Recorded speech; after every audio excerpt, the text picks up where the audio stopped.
तो आज का जो हमारा टॉपिक है वो हमारे पास वैक्यूल, सेंट्रियोल और माइटोकॉन्ड्रिया है। तो हम सबसे पहले इन्हीं को डिस्कस करेंगे। वैक्यूल सबसे पहले डिस्कस करते हैं। ये हमारे पास ओरिजिनेट होती है एंडोप्लाज्मिक रेटिकुलम से, गोल्जी कॉम्प्लेक्स और प्लाज्मा मेम्ब्रेन से, ठीक है।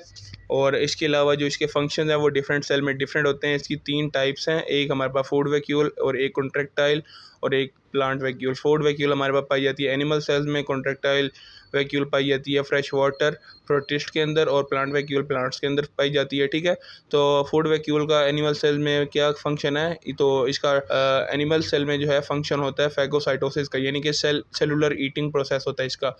और जो हमारे पास कॉन्ट्रैक्टाइल वैक्यूल होती है, कॉन्ट्रैक्टाइल वैक्यूल जो कि फ्रेश वाटर प्रोटिस्ट के अंदर पाई जाती है, इसका जो है फंक्शन डिफरेंट होता है। इसका फंक्शन होता है हमारे पास जो बॉडी, फॉर एग्जांपल प्रोटिस्ट की जो बॉडी है उसके अंदर अगर हमारे पास वाटर है तो उस एक्सेस है तो उसको पंप आउट करना इसका काम है, ताकि जो है एक आयंस की जो कंसंट्रेशन है और मिनरल्स की जो कंसंट्रेशन है उसकी बॉडी के अंदर वो मेंटेन रहे, ठीक है। तो इनसाइड द सेल, तो इसका ये फंक्शन है। इसके अलावा जो हमारे पास प्लांट वैक्यूल है जो कि प्लांट सेल्स के अंदर पाई जाती है। और ये जो है ना, इसमें क्या होता है कि स्मॉलर वैक्यूल जो है वो मिलाकर एक बड़ी वैक्यूल बना देते हैं जिसे हम लार्ज वैक्यूल भी कहते हैं। और इसमें जो है सेल का जो न्यूक्लियस है वो साइड पे हो जाता है, ठीक है। और जो उस वैक्यूल के अंदर का जो सॉल्यूशन होता है उसे हम सेल सैप कहते हैं, ठीक है। सेल सैप, उसके अंदर काफ़ी रिजर्व्स होते हैं किसके, हमारे पास वो क्या कहते हैं, हमारे पास आइंस, इनऑर्गेनिक आइंस के, और इसके अलावा पोटेशियम और क्लोराइड बहुत पाया जाता है। और इसका जो है ना फंक्शन एक ये भी है कि जो प्लांट वैक्यूल का फंक्शन ये है कि इसका इसके जो अंदर है वो पॉइजनस सब्सटेंसेस वगैरह भी मौजूद होते हैं जो इनको हर्बीवोर्स और दूसरे एनिमल्स से बचा कर रखते हैं, ठीक है, प्लांट्स को।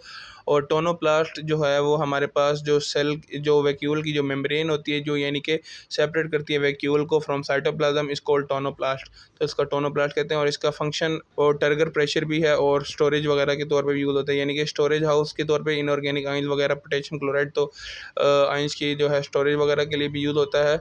और इसको जो है turgor pressure, the central vacuole plays an important role in mechanical support, ये मैकेनिकल सपोर्ट भी प्रोवाइड करती है और जो है act as a storage house के तौर पर भी यूज़ हो सकती है, ठीक है।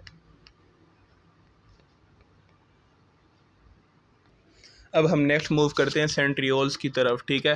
तो सेंट्रियोल्स जो हैं वो हमारे पास नॉन मेम्ब्रेनस ऑर्गेनेली है जो टू इन नंबर होती है, उसकी तादाद 2 होती है, ठीक है। और ये पाई जाती है एक्सटीरियर सरफेस यानी कि आउटर सरफेस ऑफ न्यूक्लियस। और इसके अलावा हमारे पास ये एनिमल सेल्स में भी पाई जाती है और काफ़ी ऑर्गेनिज्म यानी कि स्लाइम मोल्ड्स के अंदर और वाटर मोल्ड के अंदर और लोअर प्लांट्स के अंदर, not in higher plants, only in lower plants, ठीक है। तो इनके अंदर भी हमारे पास 2 सेंट्रियोल जो हैं वो लोकेट होती हैं at the outer surface of the nucleus. जो साइटोप्लाज्म होता है जो कि सराउंड कर रहा होता है सेंट्रियोल्स को, यानी कि सेंट्रियोल्स जो हैं उनके इर्द गिर्द का जो साइटोप्लाज्म होता है उस वाले पोर्शन को हम सेंट्रोस्फेयर का नाम देते हैं। तो सेंट्रियोल्स और सेंट्रोस्फेयर, ठीक है, इस पूरे पोर्शन को ना हम कह देते हैं ये सेंट्रोसोम है, ठीक है।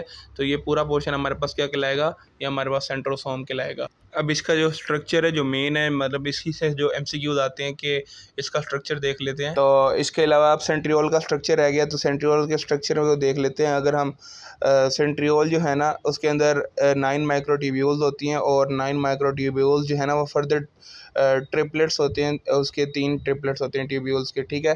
तो यानी कि जो हमारे पास कितनी टोटल माइक्रोट्यूब्यूल्स होगी, 9 मल्टीप्लाई बाई 3, 27 हमारे पास माइक्रोट्यूब्यूल्स हो गई, ठीक है। और नॉन डिवाइडिंग स्टेज में हमारे पास कितने 2 सेंट्रियोल्स होते हैं ना, तो 27 मल्टीप्लाई बाई 2, तो 54 हमारे पास माइक्रोट्यूब्यूल्स हो गई। और अगर डिवाइडिंग स्टेज होगा तो 27 को 4 से मल्टीप्लाई कर देंगे और हमारे पास आंसर आएगा 108 माइक्रोट्यूब्यूल, यानी कि डिवाइडिंग स्टेज में हमारे पास 108 माइक्रोट्यूब्यूल्स और हमारे पास नॉन डिवाइडिंग स्टेज में 54 माइक्रोट्यूब्यूल्स।